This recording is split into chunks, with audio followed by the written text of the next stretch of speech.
class, and welcome to a new analysis of Maiden Name by Philip Larkin. In this poem, Philip Larkin meditates on what happens to a woman's maiden name after she marries. Its central themes are identity and loss and the passage of time. Larkin published this poem in his 1955 collection, The Less Deceived. And before we enter the poem, let us consider the title. So this is pretty straightforward. A maiden name is a woman's family surname before marriage.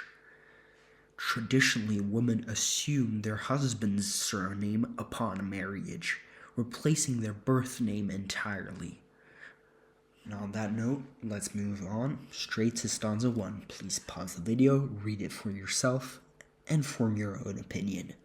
So this stanza establishes the central premise. Marriage has made the maiden name obsolete because the person it once described no longer exists under that name. Firstly, we have the diction disused. Marrying left your maiden name disused. So disused is a word we often hear in language of machinery, of tools, of infrastructure. The maiden name, therefore, is not perceived as a finality, but more as an object, a temporary object, a tool used to give women names, last names, before marriage. This diction is deliberately anti-romantic and strips the event of any sort of sentimentality. Larkin then refers to the maiden name as 5 light sounds. Here the name is reduced to its most basic material reality, 5 sounds.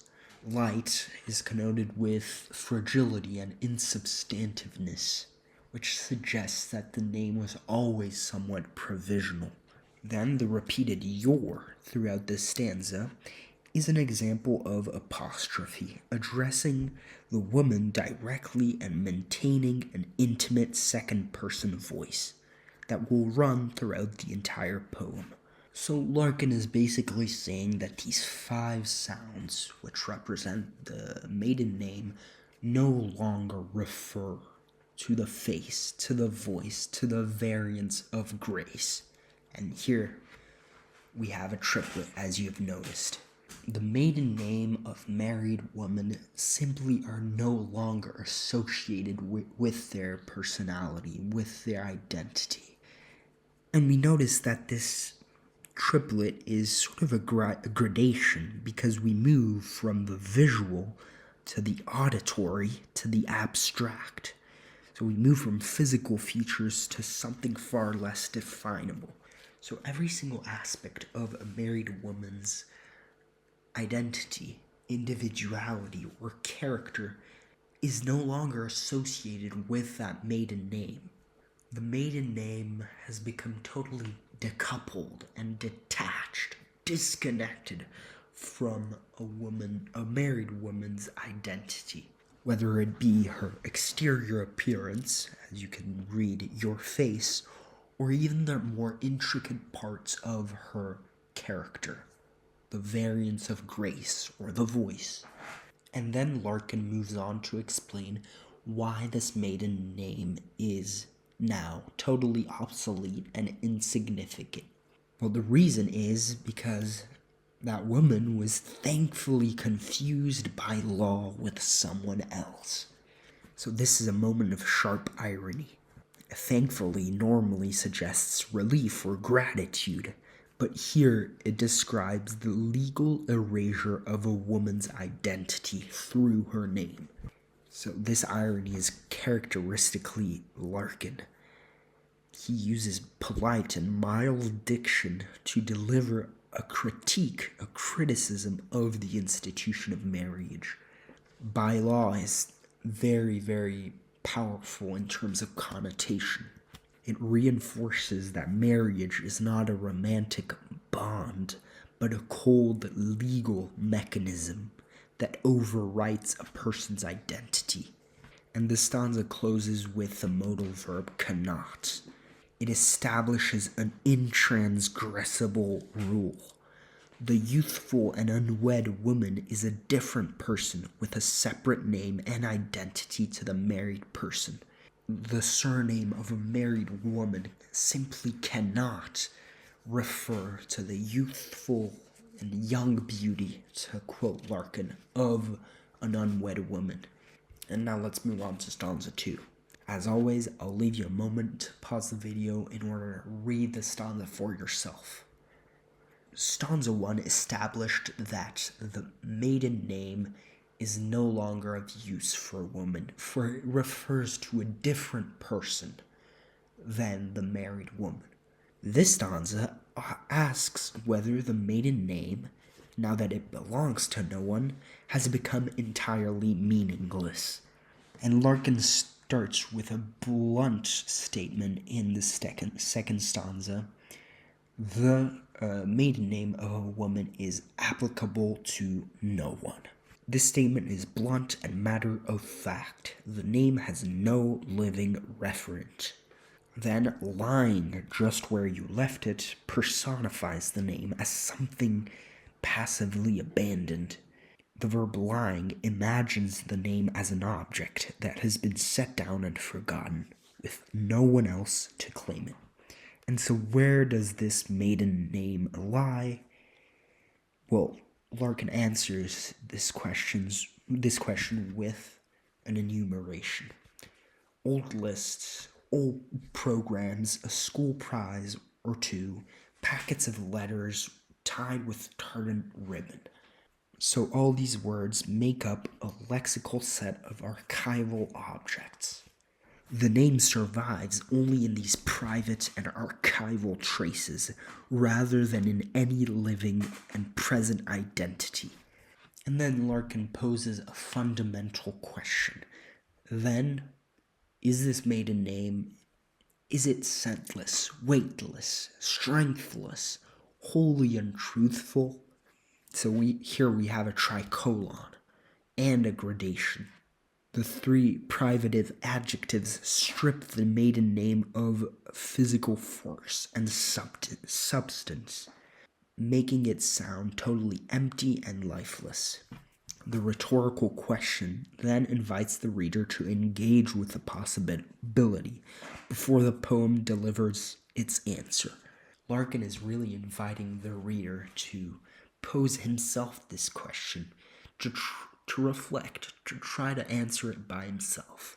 And this is reinforced by the imperative. Try whispering it slowly. Try here is immediate and direct and breaks the poem's analytical detachment entirely. It draws the reader into an act of participation. So this is really an immersive and participative poem, so to speak. Larkin asks the reader to perform a small act of remembrance rather than to simply observe the poem's argument from a distance. And then Larkin answers the rhetorical question that he himself posed. And then Larkin finally answers his own question, which he posed, by saying, "No, this maiden name is not meaningless. It means you." So this short and declarative sentence cuts through the uncertainty of the rhetorical question and reverses the speaker's earlier suggestion that the name might be empty. Its brevity makes it sound certain and intimate. After all the long subordinating clauses and imagery, the poem arrives at a plain statement. The name still means the person. Then, or, since you're past and gone, is the poem's volta. This phrase turns the poem away from the living, present identity of the woman and toward memory, elegy, and remembrance. Larkin is basically saying that whilst the maiden name might not refer to what the woman is now, what the married woman is now, but what she once was. And this maiden name maintains the memory of that woman. And finally, let's move on to stanza 3.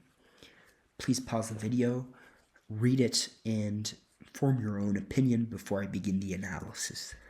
This final stanza resolves the poem's central question. The maiden name does still mean something. It means what people think about her past self. It has become a vessel for memory, a vessel for preserving the vivid and untouched version of the unwed woman that existed before marriage. And Larkin says this very bluntly in the first line. The maiden name means what we feel now about you then, what we feel about your past self. And then Larkin specifies it. So more precisely, it means how beautiful you were, and near and young, so vivid. Here the polysyndeton with the repeated and gives each attribute equal weight, as if the speaker is lingering over each memory instead of moving quickly past it. That obviously makes the line feel more tender and mournful. Then the intensifier in so vivid makes the memory of the woman seem almost alive again. The woman seems to be still present and real before our very eyes. Then, unfingermarked is a neologism coined by Larkin himself. It suggests that this memory of the woman is pristine. It suggests that before her wedding, the woman was pristine, not yet handled by time or experience. So, what's pristine might be the woman at that time, but it might also be the memory itself, how vivid and lifelike the memory is, how realistic it is. Memory here is imagined as completely powerful. It is imagined as capable of restoring an original untouched state or unfingermarked state. So this maiden name shelters our faithfulness. The maiden name acts as a protective enclosure, keeping safe the collective loyalty and love that those who knew the woman still feel toward her younger self. Then Larkin insists on what the maiden name is not. The maiden name does not lose shape or mean less. It is still a crucial part of a woman's identity, even when she marries and loses that maiden name. And finally, the poem ends with your depreciating luggage laden. And so this is such a powerful symbolism. Here the luggage suggests everything a person goes through and carries through life. Years, losses, responsibilities, and changes. Depreciating suggests that people lose value over time, are worn out and worn down over time. So as a woman's existence progressively deteriorates and worsens, the maiden name serves to protect the memory and our perception of that woman. Whilst a married woman, might not be at her best state in her life, that maiden name serves as a reminder of what she once was. And the word depreciating here is quite striking. It's an instance of commodification, where the woman is reduced to an asset or an investment or money. Depreciating belongs to the language of economics and finance, and its application to human life is quite degrading. And so that's it for the analysis of the three stanzas. What about structure, form, and rhythm? And so that's it for the textual analysis of the three stanzas. What about structure, form, and rhythm? In terms of structure, the poem has three main parts. Stanza 1 establishes the legal and social fact of a name's obsolescence. Stanza 2 surveys the physical remnants of that maiden name and raises the question whether it has become meaningless. Finally, stanza 3 answers that question by repositioning the name as a reminder of what the woman once was. And in terms of rhythm, the poem broadly follows an iambic pentameter throughout the poem, but departs from it frequently. So in conclusion, this poem really tackles two main themes. The poem's central theme is identity and erosion, marriage framed through the cold language of law, renders the maiden name disused and applicable to no one. The woman's former self is totally gone. That young beauty is no longer in existence. By losing a name, we also lose part of ourselves, part of our identity. However, the final stanza repositions the name as a vessel for memory. The maiden name that is now obsolete and in disuse strikes a chord in people who once knew us and reminds them of what we once were.